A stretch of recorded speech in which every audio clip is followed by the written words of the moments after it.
So last week I talked about a comedy about vampires, but this week we're looking at a real show about vampires. Now, while I'm aware that Castlevania does have a very extensive storyline, to me the series has always been a game first, and any storyline, lore, anything like that has always just been extra. I've always been more interested in the gameplay before anything else. I do know that the new Netflix series is based loosely around Castlevania 3: Dracula's Curse, which is a good game to use for the series, as I think most people are very familiar with this one. And on top of that, this game has a very good cast of protagonists that you can work off of. The series was written by Warren Ellis, who's most famous for writing a lot of gritty comic books like Transmetropolitan, and he also wrote stuff like G.I. Joe Resolute, which I consider to be one of the best versions of G.I. Joe. And the series was produced by our very own Frederator, which is surprising because the series does not look like anything Frederator is usually a part of. So first off, I have to compliment the design of this series. It's very dark and gritty. It has that old world look to it, what you'd expect from a Castlevania series. And it's very, very violent. It has that real 90s ultra-violent anime feel, which is appropriate because I heard the creators got a lot of inspiration from stuff like Akira and Berserk. I even got a Vampire Hunter D vibe from it, and it definitely fits with the theme. And to complement the dark atmosphere and setting, the show also manages to have a very dark sense of humor, particularly with Trevor Belmont. I never really pictured him as being such a snarky asshole, but it definitely adds much needed levity to this series, because one minute you're hearing him say some crazy stuff or get into a bar fight or something, and then next minute you're watching some demons eat a baby. Yeah, by the way, babies get eaten in this series. Surprisingly, the show is very story-driven, too, which was very unexpected. I wanted to see a lot more action, and there was plenty of action in it, don't get me wrong, and the action they had was really cool, but I didn't expect so much dialogue. There's a lot of expositing in this show, and I feel like that might turn a lot of people off.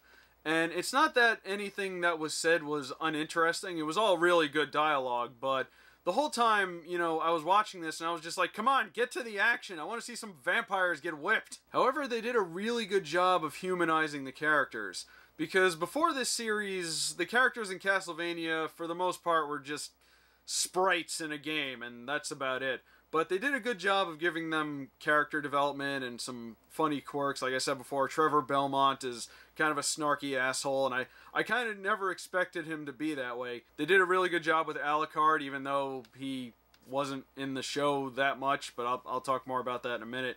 I also like how they handled Sypha. Particularly, I like how they made her use her magic, because every time she shot her magic, she threw up like the Ronnie James Dio horn. She was like this the whole time. Dio had that song Holy Diver.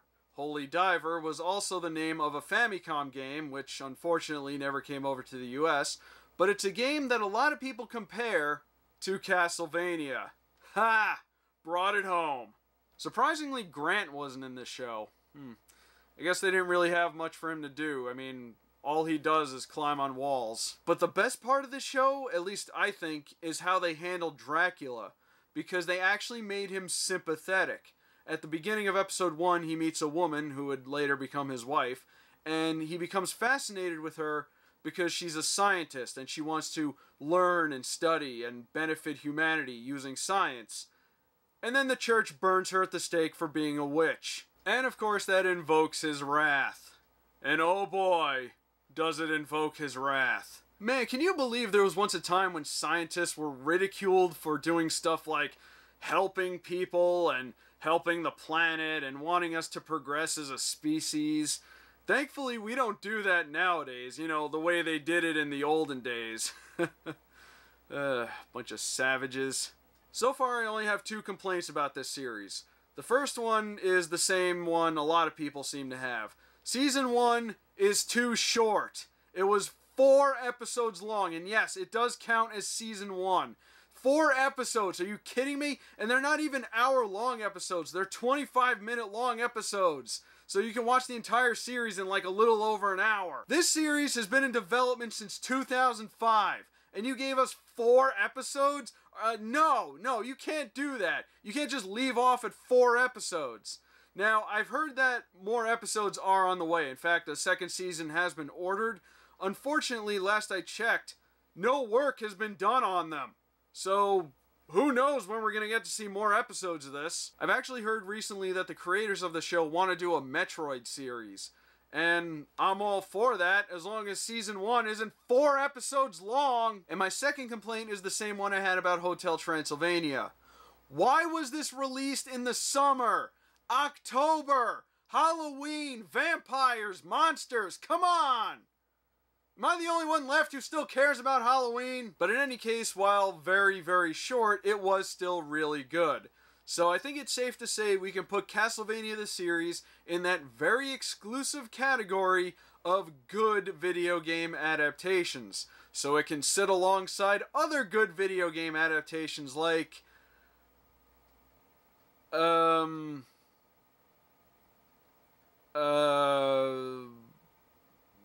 Mortal Kombat, the movie? And... But anyway, that's all I got for Castlevania the series. Leave a comment below and let me know what you thought of it. And let me know what your favorite video game adaptation is. My name is Rob, and have a wonderful day.